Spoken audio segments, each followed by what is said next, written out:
Hello everyone, welcome back to this amazing platform Physics Wallah. और आपके लिए आपकी प्रतिभा मैम लेकर के आई है ये लेक्चर, जिसमें हम एक कंप्लीट सेशन में, इस छोटे से सेशन में जो आपके इंपॉर्टेंट क्वेश्चंस है ना class 7th acid base and salts के, इसको बिल्कुल बढ़िया से कंप्लीट कर लेंगे। बढ़िया से मतलब कि कंसेप्ट भी समझेंगे, रीजन भी समझेंगे और सॉल्व करने का तरीका भी समझेंगे। तो कंसेप्चुअल क्लैरिटी के साथ साथ आपको यह भी पता होना चाहिए कि एग्जाम में जब ये चीज पूछी जाएगी तो कैसे इसको एक्सप्रेस करना है, कैसे इसको लिखना है। तो सारी चीजें हम समझेंगे अपनी आज की इस क्लास में। ठीक है, तो स्टार्ट करें। चैप्टर है हमारा एसिड बेस सॉल्ट, जिसका आपने पहले ही कई बार रिवीजन कर रखा है। तो इंपॉर्टेंट क्वेश्चंस यहां पर कौन कौन से बनते हैं इसको हम समझते हुए आइए चलते हैं। तो सबसे पहले स्टार्ट कर लेते हैं अपने फर्स्ट क्वेश्चन को, जो मैं लेकर के आई हूं आपके लिए। कौन सा इंपॉर्टेंट क्वेश्चन है मैम? इस आपके टेक्स्ट बुक में total I think 10 to 11 questions दिए हैं, 11 क्वेश्चंस दिए हुए हैं। और इन 10 to 11 क्वेश्चंस में आपको जिस पर सबसे ज्यादा ध्यान देना है लास्ट मोमेंट पे ना, जब एग्जाम आपका है, अगले दिन एग्जाम में एक दिन पहले क्या पढ़ोगे, क्वेश्चंस कौन से आप प्रैक्टिस करोगे, तो सबसे पहले इस क्वेश्चन पे ध्यान दो। देखो क्या इसमें आपसे पूछा ये गया है कि अगर अमोनिया है ना, अगर आपसे ये कंडीशन दी जाए कि ammonia is found in many house hold products, बहुत सारे हाउस होल्ड प्रोडक्ट्स में अमोनिया जो है मिलता है। जो अमोनिया सोल्यूशन होता है ना, आपको पता होना चाहिए कि बहुत सारे टाइप के क्लीनर होते हैं, फर्श क्लीनर और किसी भी चीज को साफ करने के लिए जो क्लीनर्स यूज करते हैं, मोस्ट ऑफ दी उन क्लीनर्स में आपको ये अमोनिया सोल्यूशन मिलता है। तो उसी अमोनिया सोल्यूशन पे एक क्वेश्चन आपसे पूछ रहे हैं, कह रहे हैं कि ammonia is found in many house hold products. ठीक है, हाउस होल्ड प्रोडक्ट्स घरेलू जो चीजें होती हैं, सच एज कहां कहां पर, जैसे विंडो क्लीनर दे भी दिया है कि विंडो क्लीनर, जैसे कि पूछ रहे हैं कि it turns red litmus blue. ध्यान से सुनना, देखो यहां पर कितनी बढ़िया चीज दे दी है, यहां से आपको पूरा क्वेश्चन सॉल्व करने की हिंट मिल रही है। क्या turns red litmus blue, what is it's nature? इसका नेचर क्या होगा अगर ये रेड लिटमस को ब्लू कर देता है? अगर कोई भी चीज रेड लिटमस को ब्लू कर रही है, आपको पता है लिटमस पेपर दो टाइप के होते हैं, रेड एंड ब्लू, ये तो बहुत छोटी सी बात हो गई, अब तो आपको ये सारी चीजें पता है। तो अगर कोई सोल्यूशन अगर रेड लिटमस पेपर को ब्लू कर दे रहा है तो उसका नेचर कैसा होगा? उसका नेचर होगा बेसिक। ठीक है, कैसा होगा? बेसिक। और जो हमारा अमोनिया सोल्यूशन होता है वो बेसिक इन नेचर होता है, ये तो आपको ऐसे ही याद कर लेना चाहिए। ठीक है ना? तो समझ में क्या आया कि क्योंकि ammonia solution basic in nature है और इसीलिए वो रेड लिटमस पेपर को क्या कर रहा है, रेड लिटमस पेपर को बेटा ब्लू कर दे रहा है। क्या कर दे रहा है? ब्लू कर दे रहा है। क्या लिखा है? It turns red litmus paper blue. ठीक है ना? इतना समझ में आया? अब बात आती है कि मैम ये तो कंसेप्चुअल क्लैरिटी में मिल गई, अब इसको एक्सप्लेन करने का तरीका क्या है? पूछा है नेचर क्या है, नेचर क्या है, बेसिक है इसीलिए कर रहा है, तो कैसे करेंगे एक्सप्लेन? आइए एक्सप्लेन करने का तरीका समझते हैं। देखो यहां पर, since ammonia solution turns red litmus paper blue, क्योंकि अमोनिया सोल्यूशन रेड को ब्लू कर रहा है और इसीलिए उसका जो नेचर है वो हमें पता चल गया है कि बेसिक इन नेचर है। बस इतना सा आपको समझाना होता है एग्जाम में, बस यही आपको डिकोड करना होता है। चलिए इसी के साथ में अब नेक्स्ट क्वेश्चन की बारी आती है कि और कौन से क्वेश्चन पे आपको ध्यान देना है अपने टेक्स्ट बुक के क्वेश्चंस में। ठीक है, नेक्स्ट क्वेश्चन आपका यहां पर है, थर्ड क्वेश्चन क्या है?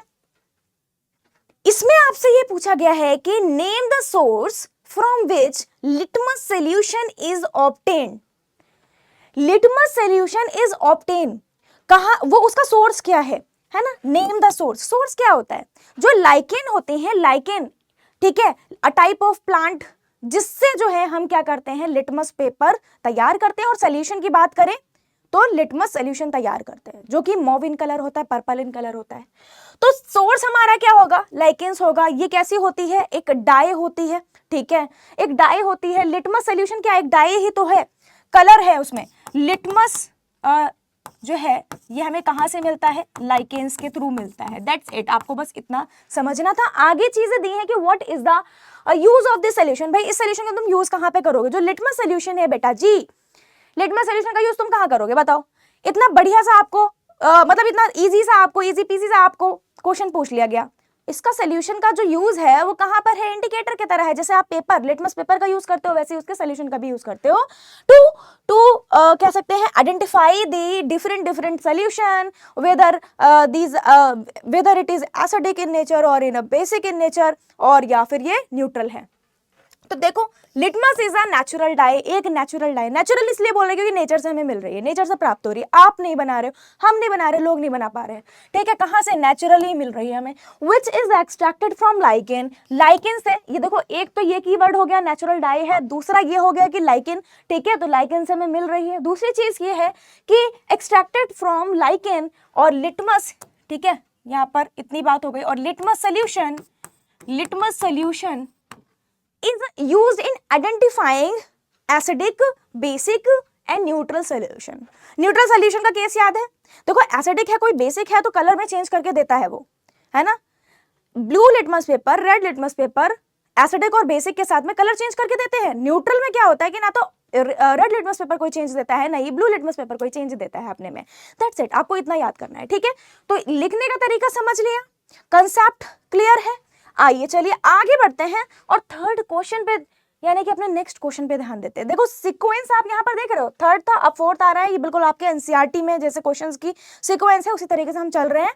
लेकिन यहाँ पर क्वेश्चंस मैं वही लेकर के आई हूँ जो सच में आपको बहुत बिल्कुल छोड़ना ही नहीं है, बिल्कुल बिल्कुल पढ़कर जाना एकदम बढ़िया से, ठीक है। Question 4, is the distilled water acidic, basic या न्यूट्रल? डिस्टिल्ड वाटर की बात हो रही है। एक तो बात हो गई टैप वाटर, टंकी से आने, नल से आने वाला पानी, ठीक है। ओशन वाटर जो होता है, सी वाटर जो होता है, लेक वाटर जो होता है, रिवर वाटर, इन सब में जो है कई सारे टाइप के सॉल्ट्स मिलते हैं। क्या मिलते हैं? कई सारे टाइप के सॉल्ट्स मिलते हैं, मिनरल्स भी मिलते हैं। तो इन सारे सॉल्ट्स मिनरल्स को ना जब रिमूव करवा दिया जाता है, वो तो इम्प्योर है ना, जो आपसे आपके पास में टंकी से आने वाला पानी है, ओशन में मिलने वाला पानी है, इसको आप इम्प्योर बोलोगे, ड्रिंकेबल तो है नहीं। आपकी ऐसा थोड़ा सा पानी निकाला ओशन से और आप पी सकते हो, नदी से निकाला और डायरेक्ट आप पी सकते हो, नहीं ना, इम्प्योर है। तो उसको ना प्योर किया जाता है, और प्योर जब किया जाता है तो सॉल्ट और मिनरल्स जो है निकाल दिए जाते हैं, निकल जाते हैं, और बचता है केवल और केवल क्या? वाटर। कौन सा वाटर? Pure water. कैसा वाटर? प्योर वाटर, ठीक है, प्योर वाटर। तो प्योर वाटर मतलब बोले तो आप समझ गए हो कि ये हमारा क्या है? डिस्टिल्ड वाटर है, डिस्टिल्ड वाटर है। दूसरी चीज एक और याद रखना, यहाँ पर कभी कभी इसी से ही मिलता जुलता एक और क्वेश्चन पूछ लेते हैं, पीएच क्या होगा इसका? इसका जो पीएच होता है वो 7 है, वैल्यू होती है ना पीएच की, पीएच वैल्यू इसकी 7 होती है। अगर पूछ लिया जाए तो पीएच बराबर 7 है। 7 किसी का अगर पीएच होता है तो ये भी याद रखना, देखो मैं इंटरकनेक्ट करवा रही हूँ सारी चीजों को। अगर किसी का पीएच 7 है तो वो न्यूट्रल है। अगर किसी भी सोल्यूशन का पीएच 7 है तो वो न्यूट्रल है। अपना डिस्टिल्ड वाटर प्योर वाटर है, और प्योर वाटर पीएच 7 दे रहा है, पीएच बराबर 7 दे रहा है, अभी बताया मैंने 7 होता है पीएच, यानी कि प्योर वाटर का पीएच 7 होता है, और पीएच 7 होता है मतलब साफ पता चल रहा है न्यूट्रल है वो। तो आप जब red litmus paper, blue litmus paper के साथ में इसको ले जाओगे, कोई चेंज नजर नहीं आएगा दोनों ही टाइप के लिटमस के साथ में, चाहे रेड हो या ब्लू हो। और ये हमें बताता है कि जो डिस्टिल्ड वाटर है वो हमारा कैसा है? वो हमारा न्यूट्रल है, ठीक है, न्यूट्रल है। कैसे लिखोगे? लिखोगे कैसे? Distilled water is neutral in nature, ठीक है, कैसा है? न्यूट्रल है भाई नेचर में। और इसीलिए दिस फैक्ट, यही फैक्ट जो है वेरीफाई करता है बाय, ये फैक्ट जो है वेरीफाई हो जाता है बाय लिटमस सोल्यूशन। अगर आप लिटमस सोल्यूशन ले जाओ, ठीक है, तो नो चेंज इन कलर आपको देखने को मिलता है लिटमस सोल्यूशन में। मैम लिटमस सोल्यूशन या लिटमस पेपर, दोनों में से कुछ भी ले जाओ, लिटमस सोल्यूशन ले जाओ या पेपर ले जाओ, कोई बड़ी बात नहीं है, दोनों एक ही काम करेंगे, दोनों ही इंडिकेटर का काम करेंगे, ठीक है जी। आगे बढ़ते हैं इसी के साथ में। और इसके अलावा कोई भी अगर आप लेकर के जाओगे ना, कोई भी इंडिकेटर लेकर के जाओगे तो सेम चीज मिलेगी, कोई चेंज नहीं आएगा नजर। नेक्स्ट क्वेश्चन को बहुत ध्यान से समझेंगे सारे बच्चे, यहाँ पर देखेंगे, यहाँ पर देखेंगे। क्वेश्चन 5 क्या कहता है?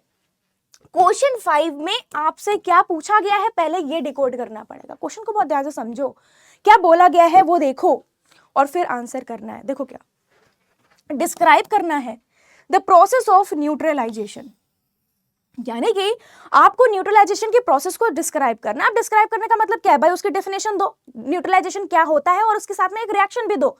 रिएक्शन मतलब कि क्या मिला और क्या बना। तो आपने क्या समझा है? अभी तक आपने चैप्टर को कई बार पढ़ रखा है, इसको मैंने आपको बहुत बढ़िया से पढ़ाया था। न्यूट्रलाइजेशन की रिएक्शन एक ऐसी रिएक्शन होती है जिसमें आप देखते हो एसिड और बेस जो है कंबाइन कर रहे होते हैं, एसिड और बेस कंबाइन कर रहे होते हैं, ठीक है। इसको और सही से लिखेंगे जिससे आप ऐसे ही नोट ना कर लो। एसिड और बेस कंबाइन करके क्या बनाते हैं बेटा, सॉल्ट बनाते हैं, वाटर बनाते हैं। एसिड और बेस कंबाइन करते हैं, सॉल्ट बनाते हैं, वाटर बनाते हैं। और एक बात तुम्हें ध्यान होगी, मैंने बताया था जब तुम्हें फिजिकल एंड केमिकल चेंज पढ़ाया था, हीट भी निकलेगी, हीट निकलती है, एक केमिकल रिएक्शन है भाई, हीट निकल रही है, निकलती है। एसिड बेस जो है कंबाइन कर रहे हैं और क्या बना रहे हैं, सॉल्ट और जल, पानी, वाटर जिसे कहते हैं, ठीक है। तो ये आपको याद रखना ही रखना है। इसी से अगर आपने ये याद कर लेना, इसी से ही आप डेफिनेशन बना सकते हो कि न्यूट्रलाइजेशन की प्रोसेस क्या है, process in which acid react with base and gives salt and water as a product and evolution of heat is also there। तो यहाँ पर ये हमारी क्या हो गई, न्यूट्रलाइजेशन की रिएक्शन हो गई। और एग्जाम्पल के लिए आप क्या लिख सकते हो, ये रिएक्शन लिखोगे, वर्ड रिएक्शन है, मतलब वर्ड फॉर्म में आपने लिखा ना, एसिड बेस और सॉल्ट और वाटर बना रहा है। ऐसे ही इसका दूसरा फॉर्म लिख सकते हो, कोई एसिड ले लो, जैसे कि HCl हम ले लेते हैं। HCl क्या है, हाइड्रोक्लोरिक एसिड बोला जाता है इसे। इसके साथ में अगर हम NaOH को कंबाइन करवाएं, NaOH को हम कंबाइन करवाते दिखाएं, तो ये क्या है, NaOH क्या है, सोडियम हाइड्रोक्साइड है। और ये क्या करेगा, ये बनाएगा NaCl यानी कि सोडियम क्लोराइड, और बनाएगा वाटर यानी कि H2O। मेरी बात को अच्छे से समझ पाए होंगे सारे बच्चे कि ये क्या है, हाइड्रोक्लोरिक एसिड है, हाइड्रोक्लोरिक एसिड है, ठीक है। और ये क्या है, ये है सोडियम हाइड्रोक्साइड। और बेटा ये क्या है, ये है सोडियम क्लोराइड, ठीक है बेटा। और अपना वाटर तो है ही है, ठीक है। बस अब इसको बस लिखने का तरीका जो है वो समझ लेते हैं। अब आपके लिए ये बहुत आसान हो गया। सेम चीज जो बोली थी वही यहाँ पर लिखी हुई है कि the reaction between an acid and base is known as the neutralisation. Neutralise कर रहा है, एसिड बेस मिलकर के क्या कर रहे हैं, न्यूट्रलाइज कर रहे हैं। और इसका जो आपको डेली लाइफ में यूज है वो अभी आगे आपको एक क्वेश्चन आएगा, मैं करवाऊंगी, बहुत इंपॉर्टेंट क्वेश्चन भी है, उससे आपको बहुत अच्छे से समझ में आएगा। तो ये हो गया हमारा फिल इन दी ब्लैंक्स, नहीं ट्रू एंड फॉल्स। और ट्रू एंड फॉल्स में आपसे कुछ चीजें पूछी गई हैं। देखो कहने को तो ये आप कहोगे मैम ट्रू एंड फॉल्स है, अरे मैम ये तो हो ही जाएगा, ट्रू फॉल्स ऐसे कर लेते होगे, नहीं, यहाँ पर आप गड़बड़ कर दोगे अगर ऐसे रट करके जाओगे। रटना कुछ नहीं है, हर एक स्टेटमेंट को चेक करो। अगर आप हर एक स्टेटमेंट पे ध्यान देते हो बच्चा पार्टी, तो आपको अगर जैसा आपने एक स्टेटमेंट बहुत ध्यान से पढ़ा है ना, तो वो कहीं भी कभी भी कैसे भी पूछ लिया जाए ना, आपको हमेशा याद रहेगा और क्लैरिटी भी मिलेगी। क्या गलत होता है क्या सही होता है वो पता चल जाएगा आपको। जैसे कि पहला समझ के देखना, फर्स्ट जो स्टेटमेंट है उसको प्लीज रीड करना मेरे साथ में। Nitric asset turn red litmus blue. एक एसिड की बात हो रही है और कह रहे हैं कि रेड लिटमस को ब्लू कर देगा। भाई ऐसा कैसे हो जाएगा, ऐसा कैसे हो जाएगा कि वो रेड को ब्लू कर देगा। आपको पता होगा कि जितने भी बेस होते हैं वो रेड को ब्लू करते हैं, तो ये फॉल्स हो जाना चाहिए। Yes ma'am. नेक्स्ट देखिए, समझ में आ रहा है ना। नेक्स्ट देखिए, sodium hydroxide turn blue litmus red. बेटा सोडियम हाइड्रोक्साइड पीछे बताया था, NaOH क्या होता है, एक बेस होता है, और एक बेस कभी भी ब्लू लिटमस पेपर को रेड नहीं करेगा। ब्लू लिटमस पेपर को रेड कौन करेगा, ब्लू लिटमस पेपर को रेड कौन करेगा बेटा, जो आपके एसिड्स होते हैं वो करते हैं। ये हो जाएगा फॉल्स, बेस नहीं करेगा। नेक्स्ट देखो, सोडियम हाइड्रोक्साइड एक बेस, हाइड्रोक्लोरिक एसिड एक acid, neutralise each other. Yes बिल्कुल सही बात लिखी है। And form salt and water, ये तो अभी पीछे ही पढ़कर आए हैं। न्यूट्रलाइजेशन रिएक्शन का कंसेप्ट अगर पढ़ा होगा, ये एक ट्रू फॉल्स तुम सही कर दोगे, ये हो गया ट्रू। समझ रहे हो ना, समझते चल रहे हो। देखो इसी तरीके से समझ करके ही लिखना होता है, रटना नहीं है। अब देखो, indicator is a substance which shows a different color in acidic and basic solution। अगर आप इंडिकेटर की बात करते हो, इंडिकेटर ये क्या होते हैं, ये कलर को चेंज करके, रंग बदल करके बताते हैं कि ये एसिडिक है, ये बेसिक है, ये न्यूट्रल में तो बदलते नहीं है। तो ये हमारा बिल्कुल सही स्टेटमेंट दिया है, ये हो जाएगा ट्रू। ठीक है, अब लास्ट पे ध्यान देना, टूथ डिके की बात की है भाई, टूथ डिके है ना। टूथ डिके जब होता है तो क्यों होता है आपको पता है, जब आप कुछ सॉलिड खाते हो, शुगर खाते हो, वो सॉलिड से जो स्टार्च है, शुगर जो है, उसको बैक्टीरियाज जो होते हैं फीड करते हैं, और फिर क्या करते हैं, एक्सक्रीट करते हैं क्या, एसिड्स को। वो क्या रिलीज करते हैं, एसिड्स रिलीज करते हैं, और उन एसिड्स के रिलीज होने की वजह से टूथ डिके होता है। तो स्टेटमेंट तो ये कहता है कि एसिड के रिलीज होने से टूथ डिके होता है। क्वेश्चन हमारा, स्टेटमेंट हमारा कहना चाहता है कि tooth decay is caused by the presence of base. यही गलत हो गया, तो ये फॉल्स हो गया। और इसीलिए कंसेप्चुअल क्लैरिटी होना बहुत ज्यादा जरूरी है। सीक्वेंस कब तक true true false false false true ऐसे याद करोगे, ठीक है। आगे बढ़ते हैं इसी के साथ में नेक्स्ट क्वेश्चन जिस पर आपको ध्यान देना है, ये तो आपने समझ ही लिया है। नेक्स्ट क्वेश्चन जो आपको ध्यान देना है, बहुत अच्छे से समझना, यहाँ पर दिया है डोरजी के बारे में। क्वेश्चन 7 आपके एनसीईआरटी का बहुत इंपॉर्टेंट है। क्वेश्चन नंबर 7 देखते भी जाओ, बुक में मिलाते जाओ कि हाँ भाई ये हमें मैम ने समझा दिया है, ये भी समझा दिया मुझे, ये भी समझा दिया, अच्छे से समझते चलो। डोरजी के बारे में है, उसके पास में कुछ बॉटल्स हैं। डोरजी एक लड़का जिसके पास में कुछ बॉटल्स है, एक रेस्टोरेंट में काम करता है, वहां पर उसको ना कुछ लोगों को ड्रिंक सर्व करके देनी है, सॉफ्ट ड्रिंक सर्व करनी है। सॉफ्ट ड्रिंक को सर्व करना चाहता है, लेकिन एक चैलेंज उसके पास आ रहा है कि भाई जो बॉटल्स उसके पास हैं, जो बॉटल्स उसके पास हैं उसमें लेबल ही नहीं है। क्या कह रहे हो, क्या कह रहे हो, मतलब लेबल ही नहीं है। और जब लेबल नहीं है तो वो कौन सी किसको देगा, क्योंकि एक पर्सन कहता है मुझे एसिडिक चाहिए, एक पर्सन कह रहा है मुझे एसिडिक ड्रिंक चाहिए, एक पर्सन कह रहा है मुझे बेसिक ड्रिंक चाहिए, एक कह रहा है मुझे न्यूट्रल ड्रिंक चाहिए, तो कैसे वो देगा।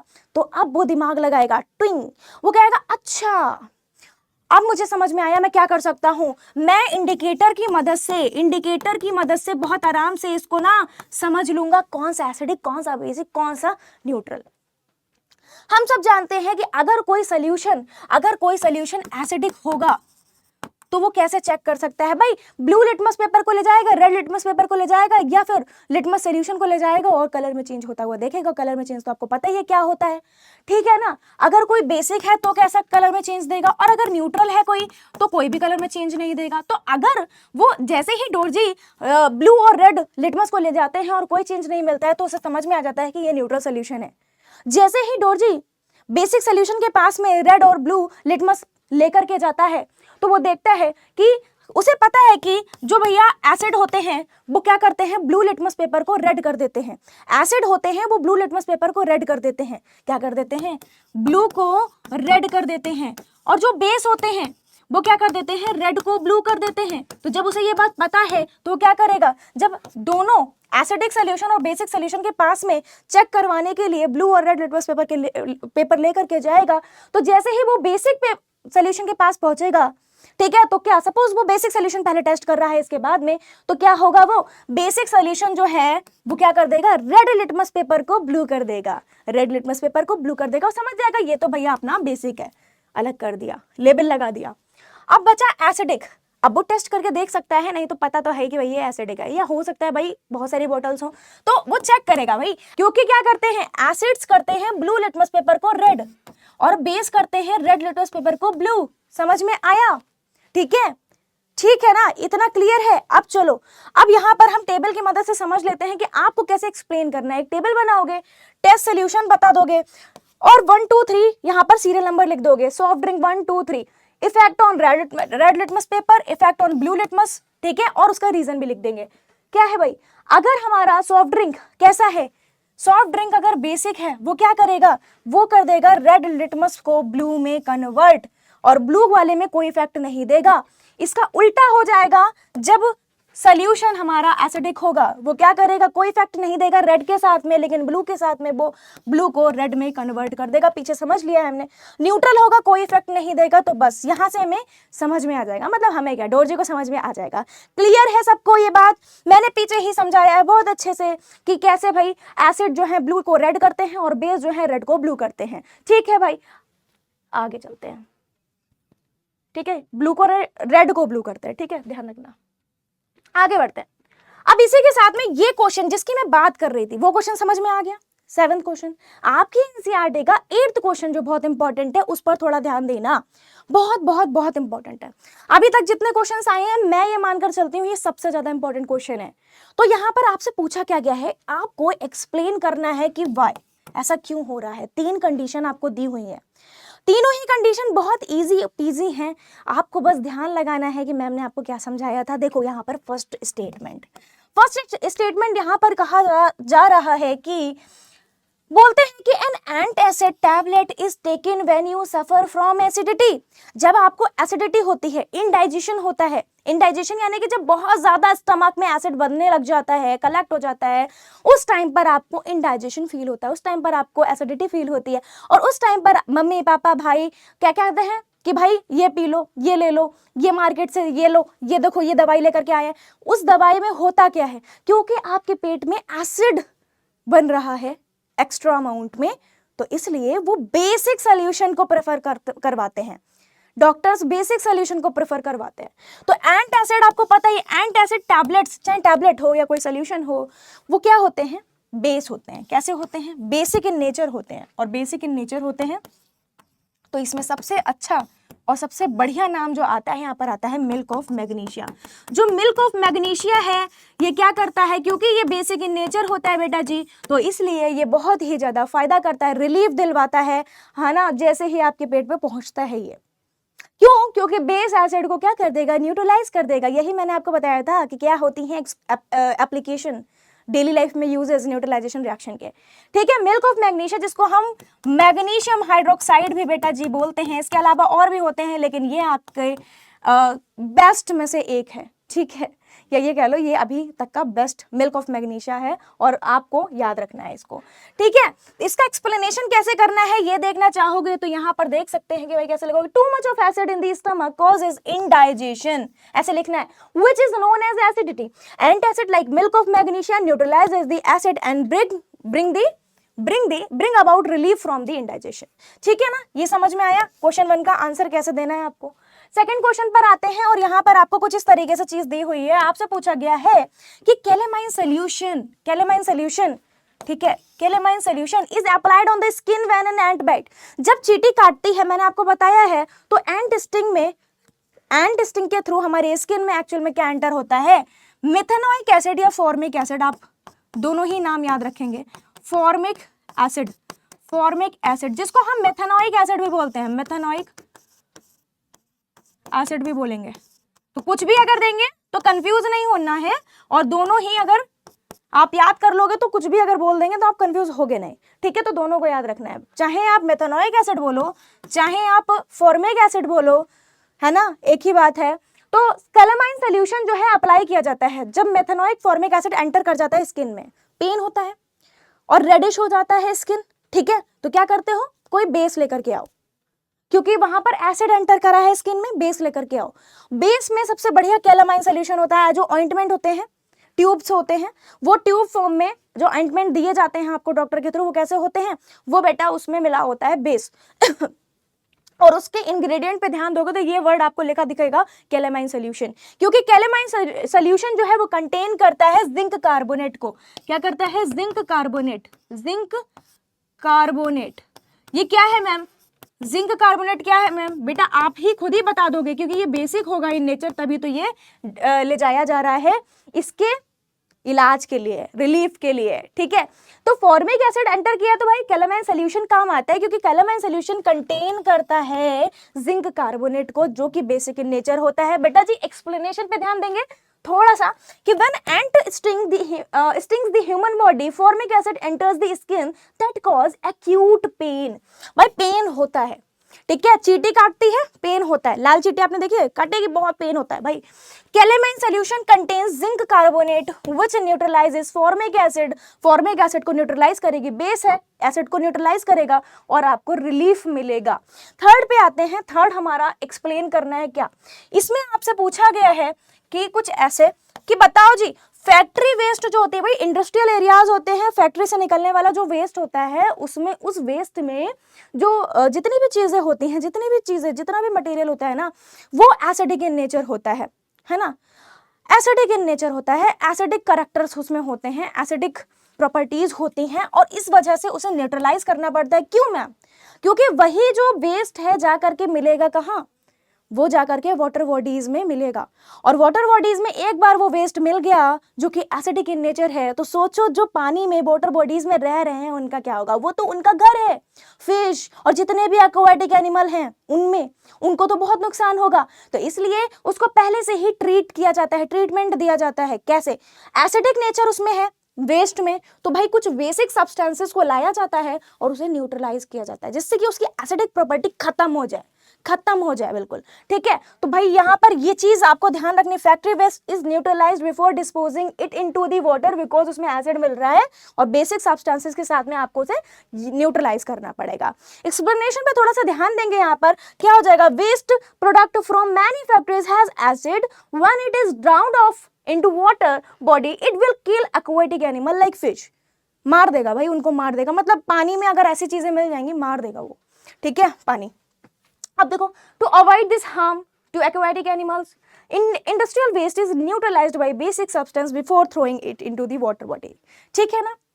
तीनों के एक्सप्लेनेशन इतने अच्छे हैं, इतने बढ़िया से समझने वाले हैं, कीवर्ड्स याद रखेंगे, कीवर्ड्स मैंने लिखे हुए हैं यहाँ पर कुछ, आपको पूरा कभी आपको ना होता है ना कि मुझे हिंट चाहिए थोड़ी सी मिल जाए, वो यही कीवर्ड्स होते हैं जो हिंट दिलवाते हैं आपको एग्जाम में, इनको जरूर याद रखना होता है। सोल्यूशन तो आप फिर पूरा का पूरा जो है, जो आंसर है वो तो याद करना ही है, आपको कैसे बनाना है वो याद करना पड़ेगा। नेक्स्ट क्वेश्चन आप ध्यान देंगे भाई, कौन सा इंपॉर्टेंट है, ये क्वेश्चन पूछा जा सकता है आपको क्योंकि ये बच्चों को कंफ्यूज कर देता है।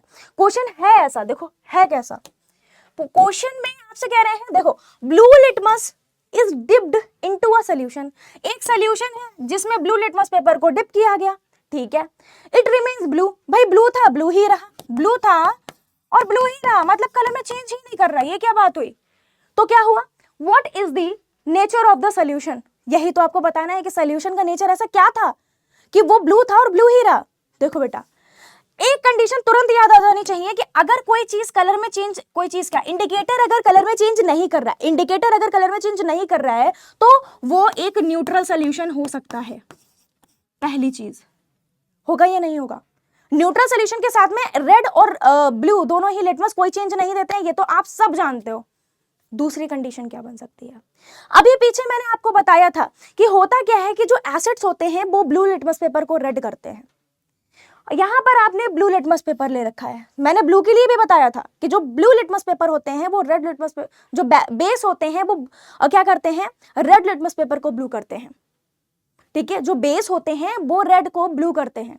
तो एक बात बताओ, जब बेस अगर बेसिक सोल्यूशन है तो वो क्या करेगा, रेड वाले लिटमस पेपर को ब्लू करेगा, ठीक है, लेकिन तुम तो रेड ले जा नहीं रहे हो, ब्लू पेपर ले जा रहे हो, लिटमस पेपर, और बेसिक सोल्यूशन है, समझ जाओ, बेसिक ही सोल्यूशन होगा, ठीक है, नहीं समझे, मतलब कि अगर यहाँ पर रेड लिटमस पेपर ले जाते और ये बेसिक सोल्यूशन होता तो कलर में चेंज देता, अगर तुम ब्लू लिटमस पेपर ले जाओगे तभी ये कलर में चेंज नहीं देगा, पीछे दिखाया है मैंने आपको कब चेंज होता है कब कोई चेंज नहीं होता है, ठीक है ना, समझ गए होगे। तो यहाँ पर आपको बस यही लिखना है कि या तो ये न्यूट्रल हो सकता है या फिर ये कोई बेस हो सकता है और तभी चेंज नहीं दे रहा है। द सोल्यूशन में बी न्यूट्रल और बेसिक, न्यूट्रल होगा तब कोई चेंज नहीं देगा, बेसिक होगा तब कोई चेंज नहीं देगा। बेसिक सोल्यूशन के साथ में तुम ब्लू लिटमस पेपर को डालोगे कोई चेंज नहीं मिलेगा, ठीक है, मोई मोई हो जाएगा। Both type of substance produce no effect on the blue litmus paper, ऐसे ही एक्सप्लेन करना है आपको, ठीक है जी। अब यहां पर थोड़ा ध्यान देंगे सारे बच्चे, 11th क्वेश्चन है और हमारे इस सेशन का लास्ट क्वेश्चन है, बहुत ध्यान से सुनेंगे। सारे क्वेश्चन को टिक कर लिया बुक में, हाँ समझ में आ रहे हैं। अब 11th क्वेश्चन पे थोड़ा ध्यान देना, मैंने क्यों ये क्वेश्चन कहा है कि इंपॉर्टेंट है, इसके जो स्टेटमेंट है वो आपको कंफ्यूज कर जाएंगे अगर आप अच्छे से पढ़कर नहीं गए हो, तो पढ़ लो। यहाँ पर क्या पहला स्टेटमेंट कहता था, सबसे पहले क्वेश्चन समझो, कंसीडर द फॉलोइंग स्टेटमेंट, इन सबको कंसीडर करो, पढ़ो और देखो कौन सा सही है कौन सा गलत है। 4 ऑप्शन दिए हुए हैं, चारों में से कौन सी सही है उस पर टिक कर दो। Both acids and base change colour of all acid, all लिखा हुआ है, all indicator not acids, both acids and bases change colour of all indicators, सारे इंडिकेटर्स के जो एसिड और बेसिक सॉल्यूशंस होते हैं, एसिड्स और बेस होते हैं, वो सभी इंडिकेटर्स के कलर चेंज कर देते हैं। ऐसा कैसे? अगर आप टर्मरिक को आप जानते हो टर्मरिक एक नेचुरल इंडिकेटर है, आप जानते हो कि एसिड के साथ में वो येलो ही रहती है लेकिन बेस के साथ में वो रेड हो जाती है। एक तो यही चीज है, और बहुत सारे आपने इंडिकेटर्स आपको ऑलरेडी मैंने पढ़ा रखे हैं।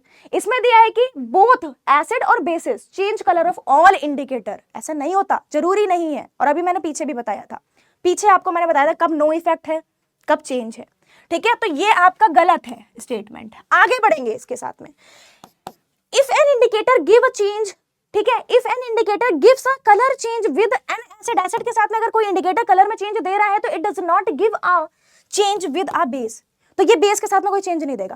कहने का मतलब है अगर एसिड के साथ में कोई इंडिकेटर चेंज दे रहा है तो बेस के साथ में चेंज नहीं देगा। ऐसा हमेशा होता है क्या? नहीं, ऐसा हमेशा नहीं होता है, ठीक है, ऐसा हमेशा नहीं होता है। आपने मिथाइल ऑरेंज सुना है, आपको मैंने बताया था मिथाइल ऑरेंज का एसिड और बेस के साथ में उसका नेचर कलर में चेंज देता है वो, ठीक है। फिनाफ्थलीन का आपने बताया, मैंने आपको बताया था एसिड के साथ में कलरलेस, है ना, तो समझ रहे हो ना, और बेस के साथ में पिंक। तो ऐसा तो हो ही नहीं सकता कि अगर एसिड के साथ में दे रहा है चेंज तो बेस के साथ में नहीं देगा, ऐसा नहीं हो सकता, ठीक है, हर बार नहीं हो सकता।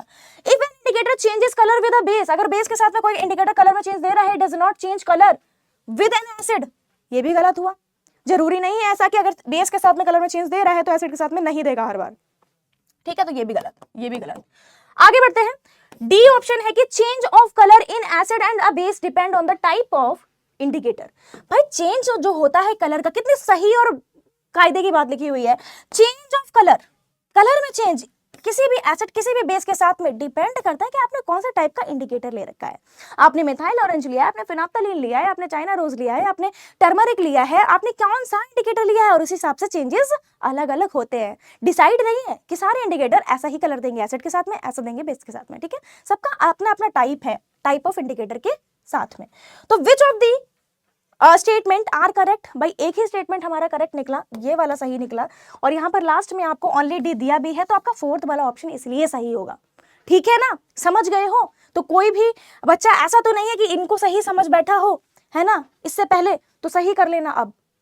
तो ये हमारा लास्ट क्वेश्चन का आंसर ओनली डी रहेगा, और यही आपके जो सबसे इंपॉर्टेंट क्वेश्चंस बनते हैं एसिड बेस और सॉल्ट, आपकी टेक्स्ट बुक एनसीईआरटी के जो क्वेश्चंस हैं उनसे जो इंपॉर्टेंट क्वेश्चंस बनते हैं वो यही हैं।